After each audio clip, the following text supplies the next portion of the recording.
இன்றே டவுன்லோட் செய்து உங்கள் ஃபேவரட் ஷோக்களை என்ஜாய் பண்ணுங்க.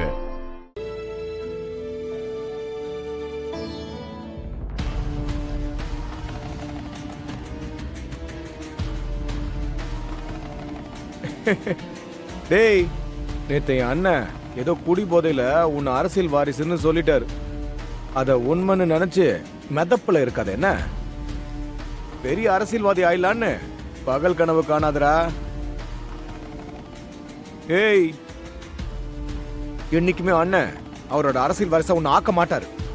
அவரை பொறுத்த வரைக்கும் நீ ஒரு இல்ல எல்லார பொறுத்த வரைக்கும் நீ இந்த வீட்ல உள்ள விசுவாசம் உள்ள அனாத நாய்டா. புரியுதா? யார பார்த்து அனாதன்னு சொன்னீங்க?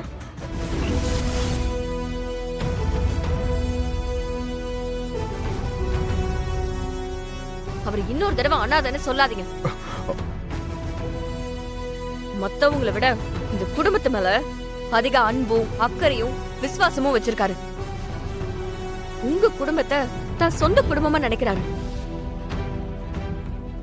அப்பா ஸ்தானத்துல ஐயாவையும், அம்மா ஸ்தானத்துல சுகுணாக்காவையும், அக்கா ஸ்தானத்துல ஜெயந்தி அக்காவையும், தங்கச்சி ஸ்தானத்துல சித்ராவையும், அண்ணனுங்க ஸ்தானத்துல உங்களதான் நினைக்கிறாரு.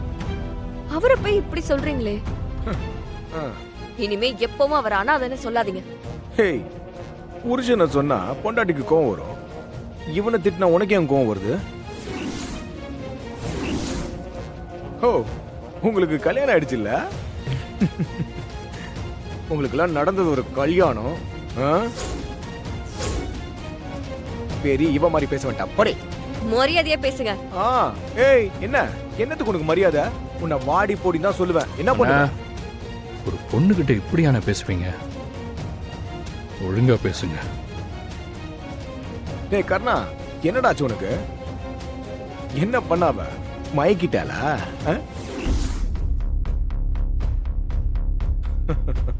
அவளுக்கு வக்காலத்து வாங்கிட்டு என்கிட்ட வம்பு வளர்க்குற? இல்லண்ணே, அப்படிலாம் இல்லை. என்னதான் இருந்தாலும் வாடி போடின்னு பேசுறது தப்புதான். கர்ணா, சித்தப்பா அப்படி என்ன தப்பா சொல்லிட்டாரு? அப்பா ஜெயிலுக்கு போக காரணமா இருந்தவளுக்கு சப்போர்ட் பண்ணி பேசுற? என்னாச்சு உனக்கு? டேய், உன்னை திட்டினா அவளுக்கு கோவம் வருது, அவளை திட்டினா உனக்கு கோவம் வருது. நீங்க ரெண்டு பேரும் டம்மி புருஷன் பொண்டாட்டியா இருந்தீங்க.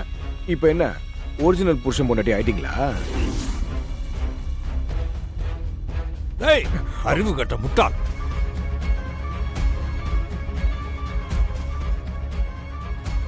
என்னதான் இருந்தாலும் அவங்க ரெண்டு பேரும் புருஷன் பொண்டாட்டி. இந்த மாதிரி இன்னொருத்தன் பொண்டாட்டிய பேசுறது அது ரொம்ப தப்பு.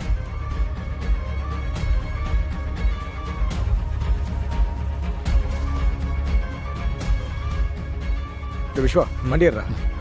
அண்ணா, ஏய், நீ உன் பொண்டாட்டியோட இரு. வாடா.